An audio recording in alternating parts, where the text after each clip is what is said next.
guys, welcome back into solving this problem called as climbing stairs. This is problem number 70 on lead code. So let's see. You are climbing a staircase. It takes n steps to reach the top. Each time you can either climb 1 or 2 steps. In how many distinct ways you can climb to the top? तो अगर n2 है हमारे पास तो इसका output 2 आएगा. Reason for this is कि there are 2 ways to climb to the top. आप 1 step लो, फिर 1 स्टेप लो, फिर आपने 2 स्टेप ले लिए. एक बार हुआ कि आप सीधा 2 स्टेप ले लो, right. You can only take 1 और 2 steps. Now when n is equal to 3, तो n अगर मेरे पास 3 है तो 3 की अगर बात करें तो एक 1 1 1, देन एक 1 एंड 2, देन एक 2 एंड 1, राइट. तो यहाँ पे हमारे पास कितने पीस होते हैं? 3 पीस होते हैं और कोई वे नहीं है, राइट. अभी इफ आई टेक 2 एंड 2 तो बेसिकली मैं 4 पहुँच जाऊँगा और वो बेसिकली हमें 3 तक ही एग्जैक्ट पहुँचना है. हम ऐसा नहीं कि पार करके पहुँच गए, तो ऐसा नहीं कि आप 3 पे पहुँच गए. उससे अगर छत के ऊपर चले जाओगे तो ऊपर ही चले जाओगे, तो वो आपका काउंट नहीं होगा, ठीक है. So now that we know this, let's try to build some intuition around this, and I'll give you some great intuition around this so that ये problem आप कभी भूलो नहीं, ठीक है. तो अगेन सेम थिंग, जब मेरा n3 था लेट्स से, ठीक है, तो बेसिकली हमने इस तरीके से अलग अलग बना लिया. हम क्या करेंगे, अभी ज़्यादा अगर समझ में नहीं आ रहा तो कुछ इनपुट के साथ प्ले अराउंड करते हैं, ठीक है. तो मान लेते हैं कि जब हमारा n1 है, राइट, तो यहाँ पे मैंने लिख रखा है n3. अगर 3 सीढ़ियाँ मेरे को चढ़नी है, ये मेरे डिफरेंट वेज हो गए, और ये फाइनली मेरा काउंट यहाँ पे लिख रहा हूँ. तो इसी फॉर्मेट से मैं लिखने की कोशिश करूँगा. n1 है तो बेसिकली बस एक ही वे पॉसिबल है, और ये कितने हो जाएंगे? Total answer would be 1. एक ही वे है, हमने एक स्टेप लिया और 1 पे हम पहुँच गए, ठीक है. जब मेरा n2 है, राइट, तो I can do this 1 and 1, एक ही कर सकता हूँ, एक स्टेप फिर एक स्टेप, और फिर एक बार मैं 2 स्टेप्स इधर ले सकता हूँ. इसके अलावा और कोई वे नहीं होगा, तो बेसिकली मैं 2 वेज में 2 स्टेप्स क्लाइम कर सकता हूँ, ठीक है. Now let's see for 3 steps, ठीक है. 3 स्टेप्स की बात करते हैं. तो एक हो जाएगा हमारा 1 1 और 1, ठीक है. एक हमारा हो जाएगा 1 एंड 2, राइट, और एक हमारा हो जाएगा 2 एंड 1. तो ये हमारे कितने हो गए? 3 वेज हो गए, ठीक है. तो कुछ बन रहा है, ठीक है, करते रहते हैं अभी और, ठीक है. अभी n4 की बात करते हैं. जब n4 की बात करेंगे तो हमारे पास हो जाएगा एक 1 1 1 एंड 1 एंड 1 1 और फिर 2, फिर 1 2 and 1, then 2 1 and 1 and then 2 and 2. I think इतने ही वेज होंगे. तो कितने वेज हो गए यार? यहाँ पे आपके पास हो गए 1 2 3 4 5. तो यहाँ पे हमारे पास 5 वेज हो गए, ठीक है. Now let's see, observe this for a moment, right. इसको एक बार थोड़ा सा देखते हैं कि हो क्या रहा है, ठीक है ना. तो एक तो even though I don't want to say it outright, but ये क्या दिख रहा है कि देखो, ये जो यहाँ पे जो ये वैल्यू आ रही है, this value is basically the sum of previous 2 values. This value is the sum of previous 2 values, ठीक है. It's just मैंने इसको सीधा सीधा बोल दिया, but I don't want to say this, but even before this, let's try to see कि why is it happening, okay. तो here think about this, right, कि जब मैंने 4 steps मेरे को क्लाइम करने थे, ठीक है. तो यहाँ पे ये एक आउटपुट देखते, ठीक है, 1 1 1. ये फिर एक बार ये 1 वाले देखते हैं, ठीक है, जिनका एंड 1 है ना, जिनका एंड 1 है, ठीक है. जिनका एंड 1 है, they are basically straight away, इनके पहले जो स्टेप्स थे, right, 1 1 1, it is coming directly from here, है ना. फिर यहाँ पे ये 1 2, this 1 2 is coming from here, right, and then this 2 1, ये 2 1 यहाँ से आ रहा है, सॉरी 2 1, हाँ, यहाँ से आ रहा है. और उसके बाद क्या हुआ, मतलब ये 3 स्टेप्स में कितने नंबर ऑफ वेव्स थे? उसके बाद हमने एक स्टेप लिया और हम वहाँ पे 4 पे पहुँच गए, है ना. नाउ अब क्या बचा? ये वाला बचा, ठीक है. तो यहाँ पे एंड में 2 है ना, एंड में 2 है, तो यहाँ पे आगे क्या है? 1 1, ठीक है. ये 1 1 कहाँ से आ रहा है? ये 1 1 यहाँ से आ रहा है, क्योंकि इसके बाद जब आप 2 स्टेप लोगे तभी तो चौथे पे पहुँचोगे. फिर आ रहा है आपका ये 2 2, ठीक है. तो इसका 2 और ये आगे वाला 2 कहाँ से आ रहा है? ये आगे वाला 2 यहीं से आ रहा है ना. तो बेसिकली हुआ क्या कि हाँ, ठीक है, 2 पे हम पहुँच गए. आपने मेरे को बता दिया number of ways to reach 2 कितने हैं, और फिर उसके बाद में सीधा एक 2 की जंप लगाऊंगा और मैं 4 पे पहुँच जाऊँगा. But why does this work, right? Why we are saying कि भैया let's say number of ways to reach n. Now we are able to see कि number of ways to reach n is basically equal to number of ways to reach n minus 1 plus number of ways to reach n minus 2. ऐसा हो क्यों रहा है? ठीक है, ऐसा हो क्यों रहा है? Let me explain this. तो मान लेते हैं कि हमारे पास number of ways, ठीक है, नंबर ऑफ वेज टू, ये n basically number of stairs है, ठीक है. z क्या है? Number of ways to reach the end, ठीक है, राइट. तो इस z पे हमें क्या पता है, जब मान लो कि यहाँ पे अगर कोई बंदा बैठा होगा, ठीक है, तो वो बंदा कहाँ से आया होगा, वो बंदे ने या तो एक की जंप मारी होगी, तो बेसिकली यहाँ से जंप किया होगा इसने, एक स्टेप की जंप मारी होगी, या फिर वो बंदा यहाँ से आया होगा, ठीक है, 2 स्टेप पहले यहाँ से आया होगा और यहाँ से उसने 2 की जंप मारी होगी। यहाँ पे पहुँचने के लिए 2 ही वे पॉसिबल है, राइट। यहाँ से उसने 1 की जंप मारी और यहाँ से उसने 2 की जंप मारी, है ना। नाउ थिंक अबाउट दिस, ठीक है। अगर मेरे को कोई बता दे कि भाई ये n-1 तक पहुँचने के लिए हमारे पास y वेज है, ठीक है, n-1 तक पहुँचने के लिए हमारे पास y वेज है, और n-2 तक पहुँचने के लिए हमारे पास x वेज है। लाइक n-1 स्टेयर्स अगर हमको क्लाइंब करना है तो उसके y वेज है, और n-2 स्टेयर्स में क्लाइंब करना है तो उसके x वेज है, ठीक है, ठीक है ना। तो इनपुट में अपने क्या रहेगा था, इनपुट से अपन के एग्जाम्पल से अपन ये समझा था कि z is equal to y plus x, ठीक है, लेकिन ये हमको प्रूफ करना पड़ेगा, ऐसे ही हम कोई चीज़ नहीं बोल सकते, ठीक है। Let's talk about this. For example let's say instead of saying कि मैं यहाँ से n स्टेयर्स क्लाइंब करके यहाँ पहुँचूंगा, let me use some real examples, ठीक है। तो मान लेते हैं कि हम यहाँ पे हैं दिल्ली, ठीक है, हम में, ठीक है, और यहाँ पे n स्टेप्स पे मेरे पास क्या है, n स्टेप्स पे मेरे पास है नासिक, ठीक है, n स्टेप्स पे मेरे पास नासिक है, ठीक है।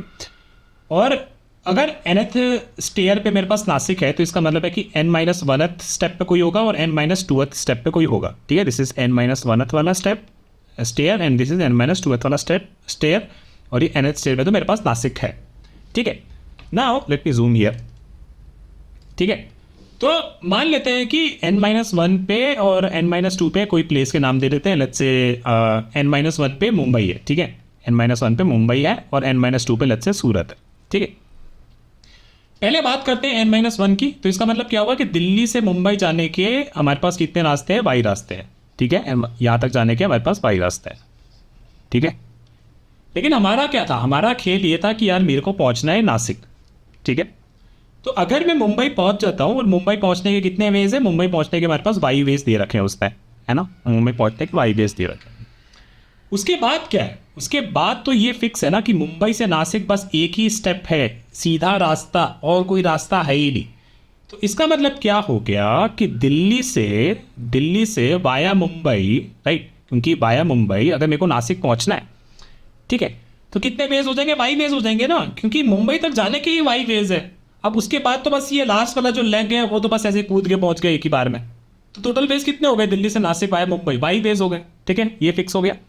अब बात करते हैं सूरत की, ठीक है, अब बात करते हैं सूरत की। तो हम वापस इसको लिखते हैं नीचे, तो let me write Delhi here, right, and then we have Surat and then we have the Nashik here, ठीक है।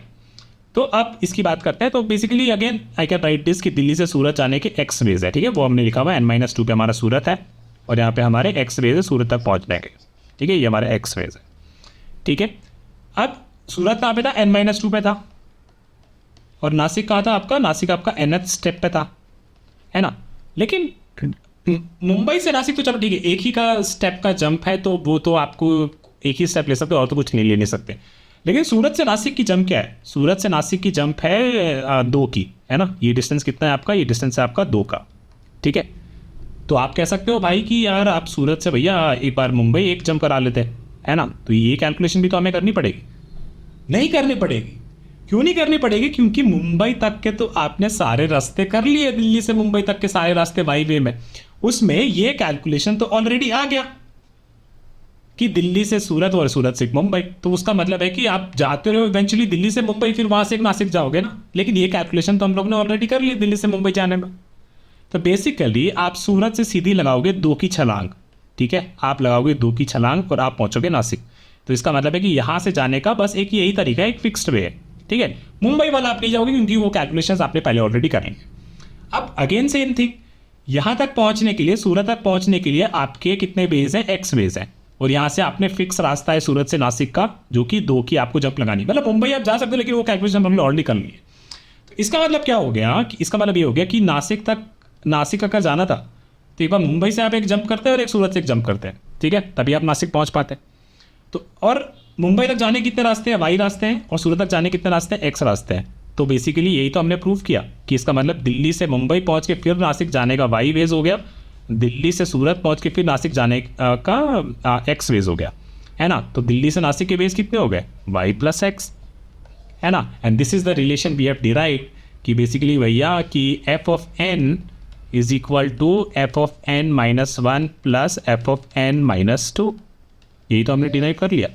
मतलब ये प्रूफ मैंने आपको बस बताया है तो फॉर बेटर अंडरस्टैंडिंग कि क्यों ऐसा हो रहा है। अगर आप इनपुट से भी बता दोगे अपने इंटरव्यूअर को तो वो वहाँ पे भी खुश हो जाएगा। ठीक है, now that we have understood this, let's quickly code this. पहले इसका ब्रूट फोर्स कोड कर लेते हैं। तो ब्रूट फोर्स कोड करने के लिए कुछ भी नहीं है, तो मे बी हम क्या करेंगे, हमेशा की तरह हमारा एक हेल्पर ले लेंगे। So and climb stairs helper, ठीक है। So will pass the value n to it, उसमें बस हमें एन ही चाहिए इसमें, राइट। तो बेसिकली अगर एन हमारा 0 हो गया, ठीक है, तो बेसिकली मान लो कि 5 सीढ़ी उसने बोली थी, उसमें से हम एक बार 1 सीढ़ी गायब करेंगे, फिर 2 सीढ़ी गायब करेंगे, ऐसे गायब करते रहेंगे। और जब हमारा n इज इक्वल टू 0 हो गया, मतलब कि हाँ वो सीढ़ी गायब करते करते या फिर उतनी सीढ़ियाँ चढ़ते रहते हम पहुँचे हैं वहाँ तक, ठीक है। तो अगर n 0 है तो बेसिकली आई कैन से कि yes I have found one way, right, this is one way. और इफ n, राइट, बेसिकली मैं क्या कह रहा हूँ, late me right it here. For example I am saying कि लेट मी गो डाउन, हमने यहाँ से बेसिकली 5 वैल्यू दी थी, ठीक है। हमें कैलकुलेट करना था क्या, एफ ऑफ 5, है ना। तो बेसिकली एक बार क्या हो सकता है कि एक बार इसमें से एक सीढ़ी हम चढ़ गए तो बेबी अब हमें एफ ऑफ 4 कैलकुलेट करना है और एक हमें कैलकुलेट करना है एफ ऑफ 2, एफ ऑफ 3। यही तो हमने प्रूव किया ना ऊपर, ठीक है। फिर इसमें हो सकता है f of 3 and f of 2, ठीक है। This is f of 2 and f of 1, right. And then this will be f of 1 and f of 0 मतलब कि हाँ देर इज़ अ वे और वो इस वे से हम पहुँचे, ठीक है ना।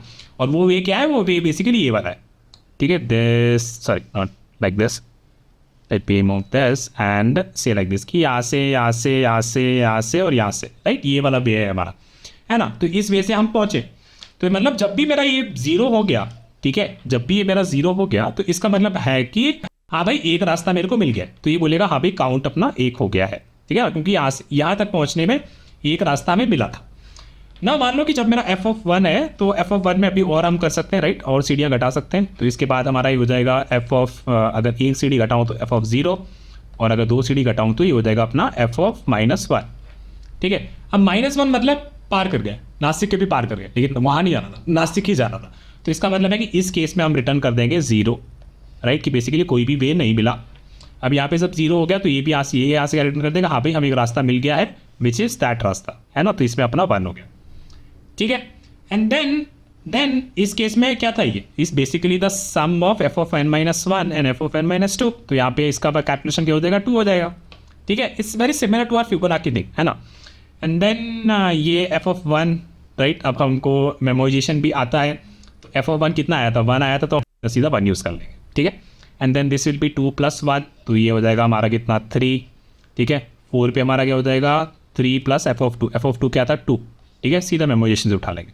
3 + 2 ये अपना 5 हो गया, ठीक है। फिर एफ ऑफ 5 पे अपन आए तो एफ ऑफ 5 कितना हो जाएगा, एफ ऑफ 5 अपना हो जाएगा 5 + एफ ऑफ 3, एफ ऑफ 3 कितना है अपना 3, तो एफ ऑफ 5 अपना कितना हो जाएगा 8 हो जाएगा, ठीक है। तो काफ़ी सिंपल हो गया आपको। Let me do this. So basically if n is less than 0 then we return what, we return 0, right, क्योंकि हमें यहाँ पे कोई पाथ मिलेगा ही नहीं।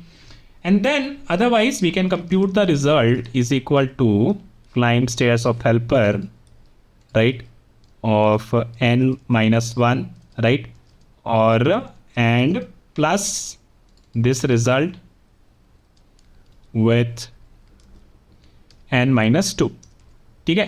And then finally we can return the result, ठीक है। Let me copy this call and then pass the n value to it, right, and then I can return this all, ठीक है। तो हमें बेसिकली ये भी दिखा कि हेल्पर फंक्शन मुझे इंप्लीमेंट करने की जरूरत नहीं थी, but I will let it be there. Let me run this code, ठीक है। तो it's working, let me submit this. Obviously this is very bad code, बहुत सारा रिकर्सिव कॉल हो जाएगा इस केस में, जो कि आप लोगों ने देखा, जिसको हम बेसिकली मेमोराइजेशन से इसको ऑप्टिमाइज कर सकते हैं, राइट। तो हमारे पे यहाँ पे टाइम लिमिट एक्सीडेड आ गया। तो what I will do, I will create my map, हमारा memorization basically, so integer to integer, right. तो बेसिकली कितनी सीढ़ियों में, n सीढ़ियों में कितना बेस लग रहा है वो हम इसमें हमारे मेमो में स्टोर कर लेंगे। So I can say is equal to new hash map, right, and then we say कि फर्स्ट थिंग हमारा टेम्पलेट याद होगा आपको, तो if map dot contains keep n then we can return map.get n, right? Otherwise base case ठीक है, रहने दो यहीं पे। और अगर यहाँ पे जब हमने रिजल्ट कैलकुलेट कर लिया तो we can put in our map the n value and the result कि वह n के लिए कितना हमारा कितने नंबर ऑफ वेस लग रहा है, ठीक है। Then we can just simply return either result और we can return map dot get n as well, ठीक है। So this is that and rest looks fine. So let's run this now and it works. Let me submit this and it works, right? Almost beat 100% of solutions, so really good. Let's talk about कि यहाँ पे हमारी time complexity और space complexity क्या हो जाएगी। तो यहाँ पे आप देख सकते हो राइट कि 5 के लिए बेसिकली हमने कितने लगे हमारे steps 1 2 3 4 5 6 7 8 9 and then 10 and 11, right. तो हमारे यहाँ पे कितने लग गए 11 लग गए फॉर एंड 5, ठीक है। एंड सिमिलरली और अगर लंबा होता मान लो कुछ शायद 10 होता तो उसका शायद 21 लगता है ना। तो ये बेसिकली आपके 2 में बढ़ रहे हैं वो, है ना। तो बेसिकली आपको दिख रहा है कि n के लिए मोस्टली 2n हमारे ये ऑपरेशंस लग रहे हैं। So the time complexity will भी क्या हो जाएगी आपकी बिग ऑफ n, है ना। और स्पेस कॉम्प्लेक्सिटी क्या हो जाएगी बेसिकली जब आपने ये let me show you this, I think I haven't showed this properly earlier as well, the space complexity part. कभी भी सोचो इस तरीके से, ठीक है। आपने ये f(i) आपका कॉल स्टैक में बैठा था, है ना। फिर आपका ये कॉल स्टैक में बैठा होगा, ठीक है। फिर आपका f(3) कॉल स्टैक में बैठा होगा, फिर ये बैठा होगा, फिर ये बैठा होगा, फिर ये बैठा होगा, ठीक है। तो कितने बैठ गए 1 2 3 4 5 6, है ना। और फिर बेस केस आपका जब कंप्लीट होगा तो ये हटा होगा, ठीक है। फिर इसके लिए यहाँ पे गए होंगे, ठीक है। तो अभी भी कितने हो गए 1 2 3 4 5 6, है ना। फिर इसकी ये बेस केस हमारा ये हटा होगा, फिर हम यहाँ पे आए होंगे, ठीक है। फिर फाइनली हमारा ये भी हटा होगा, ठीक है। फिर क्या होगा फिर हम ऊपर आए होंगे, फिर इसके हम राइट में गए होंगे तो अब ये बैठा होगा। तो 1 2 3 4 5, ठीक है। तो स्पेस कॉम्प्लेक्सिटी क्या होती है कि at any point of time आपका स्टैक स्पेस मैक्सिमम कितना स्पेस ले रहा होता है वो आपकी स्पेस कॉम्प्लेक्सिटी हो जाती है। इस केस में we can see that it will never be more than the maximum length which in this case which is proportional to n. That's why the space complex is linear here. Okay guys, so that is it for this video and I hope you understood this problem and ये बहुत ही प्यारा intuition है, इसको के बारे में थोड़ा सा और सोचना, काफ़ी मज़ा आया था मुझे इसको समझने में। तो अगर आपको समझ में नहीं आया तो चलो बात करेंगे वापस से कमेंट्स में, और अगर आ गया हो तो do comment and let me know whether you like this video or not. And that's it. I'll meet you in another question very soon. Bye.